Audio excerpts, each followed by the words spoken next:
창세기 37장. 야곱은 자기 아버지가 몸부쳐 살던 땅, 곧 가나안 땅에서 살았다. 야곱의 역사는 이러하다. 17살 된 소년 요셉이 아버지의 첩들인 비라와 실바가 낳은 형들과 함께 양을 치는데, 요셉은 형들의 허물을 아버지에게 일러바치곤 하였다. 이스라엘은 늙음하게 요셉을 얻었으므로 다른 아들들보다 요셉을 더 사랑하여서 그에게 화려한 옷을 지어서 입혔다. 형들은 아버지가 그를 자기들보다 더 사랑하는 것을 보고서 요셉을 미워하며 그에게 말 한마디도 다정스럽게 하는 법이 없었다. 한 번은 요셉이 꿈을 꾸고서 그것을 형들에게 말한 일이 있는데, 그 일이 있은 뒤로부터 형들은 그를 더욱더 미워하였다. 요셉이 형들에게 말하였다. 내가 꾼 꿈 이야기를 한번 들어보셔요. 우리가 밭에서 곡식단을 묶고 있었어요. 그런데 갑자기 내가 묶은 단이 우뚝 일어서고 형들의 단이 나의 단을 둘러서서 절을 하였어요. 형들이 그에게 말하였다. 내가 우리의 왕이라도 될성 싶으냐? 정말로 내가 우리를 다스릴 참이냐? 형들은 그의 꿈과 그가 한 말 때문에 그를 더욱더 미워하였다. 얼마 뒤에 그는 또 다른 꿈을 꾸고 그것을 형들에게 말하였다. 들어보셔요. 또 꿈을 꾸었어요. 이번에는 해와 달과 별 11개가 나에게 절을 했어요. 그가 아버지와 형들에게 이렇게 말할 때에 그의 아버지가 그를 꾸짖었다. 내가 꾼 그 꿈이 무엇이냐?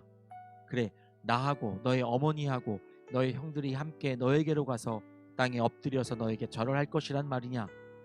그의 형들은 그를 시기하였지만 아버지는 그 말을 마음에 두었다.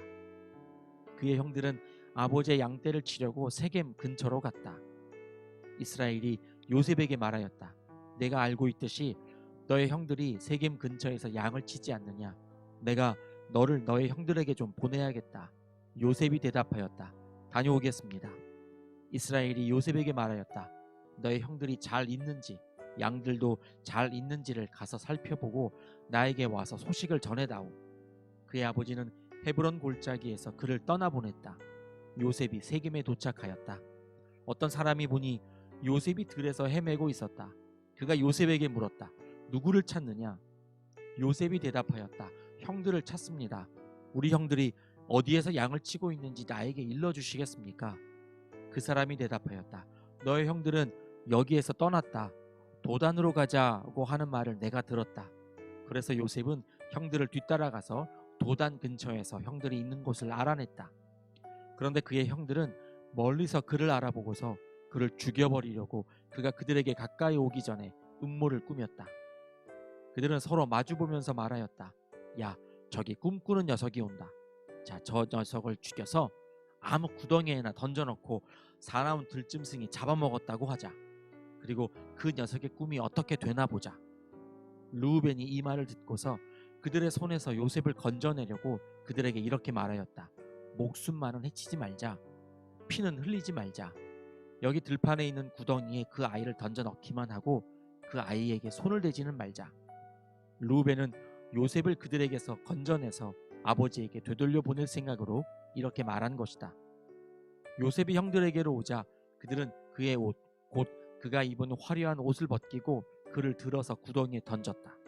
그 구덩이는 비어있고 그 안에는 물이 없었다. 그들이 앉아서 밥을 먹고 있는데 고개를 들고 보니 마침 이스마엘 상인 한 떼가 길르앗으로부터 오는 것이 눈에 띄었다. 낙타에다 향품과 유향과 모략을 싣고 이집트로 내려가는 길이었다. 유다가 형제들에게 말하였다. 우리가 동생을 죽이고 그 아이의 피를 덮는다고 해서 우리가 얻는 것이 무엇이냐? 자, 우리는 그 아이에게 손을 대지는 말고 차라리 그 아이를 이스마엘 사람들에게 팔아넘기자. 아무래도 그 아이는 우리의 형제요 우리의 피부치이다. 형제들은 유다의 말을 따르기로 하였다. 그래서 미디안 상인들이 지나갈 때에 형제들이 요셉을 구덩이에서 꺼내어 이스마엘 사람들에게 은 20냥에 팔았다. 그들은 그를 이집트로 데리고 갔다. 르우벤이 구덩이로 돌아와 보니 요셉이 거기에 없었다. 그는 슬픈 나머지 옷을 찢고서 형제들에게 돌아와서 말하였다. 그 아이가 없어졌다. 나는 이제 어디로 가야 한단 말이냐? 그들은 수렴소 한 마리를 죽이고 요셉의 옷을 가지고 가서 거기에 피를 묻혔다. 그들은 피 묻은 그 화려한 옷을 아버지에게로 가지고 가서 말하였다. 우리가 이 옷을 주었습니다. 이것이 아버지의 아들의 옷인지 잘 살펴보시기 바랍니다. 그가 그 옷을 알아보고서 부르짖었다. 내 아들의 옷이다. 사나운 들짐승이 그 아이를 잡아먹었구나. 요셉은 찢겨서 죽은 것이 틀림없다. 야곱은 슬픈 나머지 옷을 찢고 베옷을 걸치고 아들을 생각하면서 여러 날을 울었다. 그의 아들 딸들이 모두 나서서 그를 위로하였지만 그는 위로받기를 마다하면서 탄식하였다. 아니다. 내가 울면서 나의 아들이 있는 스올로 내려가겠다. 아버지는 잃은 자식을 생각하면서 울었다. 그리고 미디안 사람들은 이집트에서 요셉을 보디발이라는 사람에게 팔았다. 그는 바로의 신하로서 경호대장으로 있는 사람이었다. 창세기 38장. 그 무렵에 유다는 형제들에게서 떨어져 나가 히라라고 하는 아둘람 사람이 사는 곳으로 가서 그와 함께 살았다. 유다는 거기에서 가나안 사람 수아라고 하는 사람의 딸을 만나서 결혼하고 아내와 동침하였다. 그가 임신하여 아들을 낳으니 유다가 그 아들 이름을 에르라고 하였다. 그가 또 임신하여 아들을 낳았다. 이번에는 아이의 어머니가 그 아들 이름을 오난이라고 하였다. 그가 또다시 아들을 낳고 이름을 셀라라고 하였다. 그가 셀라를 낳은 곳은 거십이다. 유다가 자기 맏아들 에르를 결혼시켰는데 그 아내의 이름은 다말이다. 유다의 맏아들 에르가 주님께서 보시기에 악함으로 주님께서 그를 죽게 하셨다. 유다가 오난에게 말하였다. 너는 형수와 결혼해서 시동생으로서의 책임을 다해라. 너는 내 형의 이름을 이을 아들을 낳아야 한다. 그러나 오난은 아들을 낳아도 그가 자기 아들이 안 되는 것을 알고 있었으므로 형수와 동침할 때마다 형의 이름을 이을 아들을 낳지 않으려고 정액을 땅바닥에 쏟아버리곤 하였다. 그가 이렇게 한 것이 주님께서 보시기에 악하였다. 그래서 주님께서는 오난도 죽게 하셨다. 유다는 자기의 며느리 다말에게 말하였다. 나의 아들 셀라가 다 클 때까지 너는 내 친정 아버지 집으로 돌아가서 과부로 살고 있거라. 유다는 셀라를 다말에게 주었다가는 셀라도 제 형들처럼 죽을지 모른다고 생각하였다. 그 뒤에 오랜 세월이 지나서 수아의 딸 유다의 아내가 죽었다. 고글하는 기간이 끝났을 때에 유다는 친구 아둘람 사람 히라와 함께 자기 양들의 털을 깎으러 딥나로 올라갔다. 다말은 너의 시아버지가 양털을 깎으러 딥나로 올라간다 하는 말을 전해 듣고서 과부의 옷을 벗고 너울을 써서 얼굴을 가리고 딥나로 가는 길에 있는 에나임 어귀에 앉았다. 그것은 막내 아들 셀라가 이미 다 컸는데도 유다가 자기와 셀라를 짝지어주지 않았기 때문이다. 길을 가던 유다가 그를 보았지만 얼굴을 가리고 있었으므로 유다는 그가 창녀인 줄 알았다. 그래서 유다는 그가 자기 며느리인 줄도 모르고 길가에 서 있는 그에게로 가서 말하였다. 너에게 잠시 들렀다가마. 자, 들어가자. 그때 그가 물었다. 저에게 들어오시는 값으로 저에게 무엇을 주시겠습니까? 유다가 말하였다. 나의 가축대에서 새끼 염소 한 마리를 보내마. 그가 물었다. 그것을 보내실 때까지 어떤 물건이든지 담보물을 주시겠습니까? 유다가 물었다. 내가 너에게 어떤 담보물을 주랴? 그가 대답하였다. 가지고 계신 도장과 허리끈과 가지고 다니시는 지팡이면 됩니다. 그래서 유다는 그것들을 그에게 맡기고서 그에게 들어갔는데 다말이 유다의 아이를 임신하게 되었다. 다말은 집으로 돌아와서 너울을 벗고 도로 과부의 옷을 입었다. 한편 유다는 자기 친구 아둘람 사람 편에 새끼 염소 한 마리를 보내고 그 여인에게서 담보물을 찾아오게 하였으나 그 친구가 그 여인을 찾지 못하였다. 그 친구는 거기에 사는 사람들에게 에나임으로 가는 길가에 서 있던 창녀가 어디에 있느냐고 물었다. 그러나 그들의 말이 거기에는 창녀가 없다고 하였다. 그는 유다에게 돌아가서 말하였다. 그 여인을 찾지 못하였네. 그보다도 거기에 사는 사람들이 그러는데 거기에는 창녀가 없다고 하네. 유다가 말하였다. 가질 테면 가지라지. 잘못하다가는 창피만 당하겠네. 어찌하였든지 나는 새끼 염소 한 마리를 보냈는데 다만 자네가 그 여인을 찾지 못한 것뿐일세. 석 달쯤 지난 다음에 유다는 자기의 며느리 다말이 창녀짓을 하여 임신까지 했다는 소문을 들었다. 유다가 명하였다. 그를 끌어내어 화형에 처하여라. 그는 끌려 나오면서 시아버지에게 전가를 보냈다. 저는 이 물건 임자의 아이를 배웠습니다. 하고 말하였다. 다말은 또 말을 계속하였다. 잘 살펴보십시오. 이 도장과 이 허리끈과 이 지팡이가 누구의 것입니까? 유다는 그 물건들을 알아보았다. 그 아이가 나보다 옳다.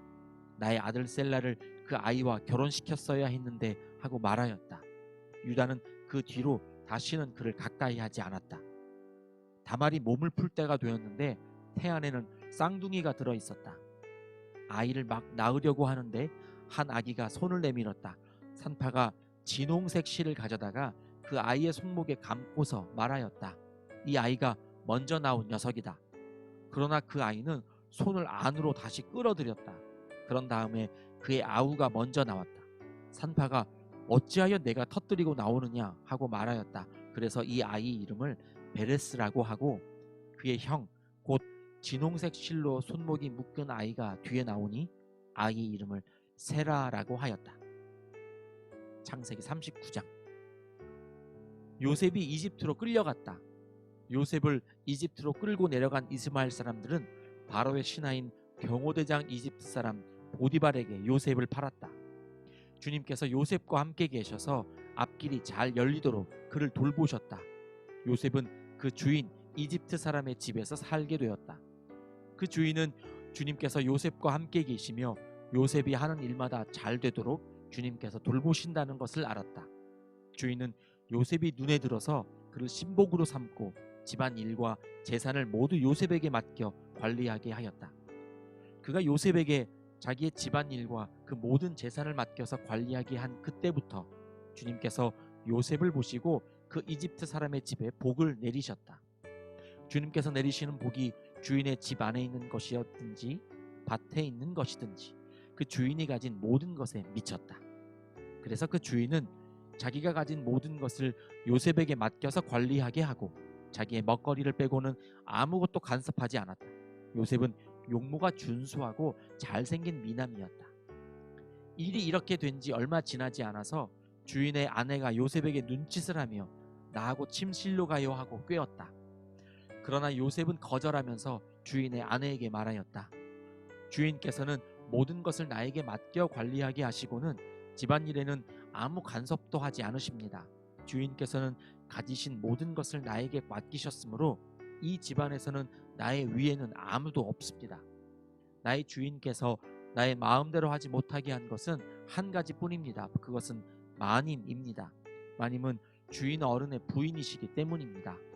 그런데 내가 어찌 이런 나쁜 일을 저질러서 하나님을 거역하는 죄를 지을 수 있겠습니까? 요셉이 이렇게 말하였는데도 주인의 아내는 날마다 끈질기게 요셉에게 요구해왔다. 요셉은 그 여인과 함께 침실로 가지도 않았을 뿐만 아니라 아예 그 여인과 함께 있지도 않았다. 하루는 요셉이 할 일이 있어서 집 안으로 들어갔는데 그 집 종들이 집안에 하나도 없었다. 여인이 요셉의 옷을 붙잡고 나하고 침실로 가요 하고 졸랐다. 그러나 요셉은 붙잡힌 자기의 옷을 그의 손에 버려둔 채 뿌리치고 집 바깥으로 뛰어나갔다. 여인은 요셉이 그 옷을 자기의 손에 버려둔 채 집 바깥으로 뛰어나가는 것을 보고 집에서 일하는 종들을 불러다가 말하였다. 이것 좀 보아라. 주인이 우리를 웃음거리로 만들려고 이 히브리 녀석을 데려다 놓았구나. 그가 나를 욕보이려고 달려들기에 내가 고함을 질렀더니 그는 내가 고함 지르는 소리를 듣고 제 옷을 여기에 내버리고 바깥으로 뛰어나갔다. 이렇게 말하고 그 여인은 그곳을 곁에 놓고 주인이 집으로 돌아오기를 기다렸다. 주인이 돌아오자 그에게 이렇게 일러바쳤다. 당신이 데려다 놓은 저 히브리 사람이 나를 농락하려고 나에게 달려들었어요. 내가 사람 살리라고 고함을 질렀더니 옷을 내 앞에 버려두고 바깥으로 뛰어나갔어요. 주인은 자기 아내에게서 당신의 종이 나에게 이 같은 행패를 부렸어요 하는 말을 듣고서 화가 치밀어 올랐다. 요셉의 주인은 요셉을 잡아서 감옥에 가두었다. 그곳은 왕의 죄수들을 가두는 곳이었다. 요셉이 감옥에 갇혔으나 주님께서 그와 함께 계시면서 돌보아 주시고 그를 한결같이 사랑하셔서 간수장의 눈에 들게 하셨다. 간수장은 감옥 안에 있는 죄수를 모두 요셉에게 맡기고 감옥 안에서 일어나는 온갖 일을 요셉이 혼자 처리하게 하였다. 간수장은 요셉에게 모든 일을 맡기고 아무것도 간섭하지 않았다. 그렇게 된 것은 주님께서 요셉과 함께 계시기 때문이며 주님께서 요셉을 돌보셔서 그가 하는 일은 무엇이나 다 잘 되게 해주셨기 때문이다. 아멘.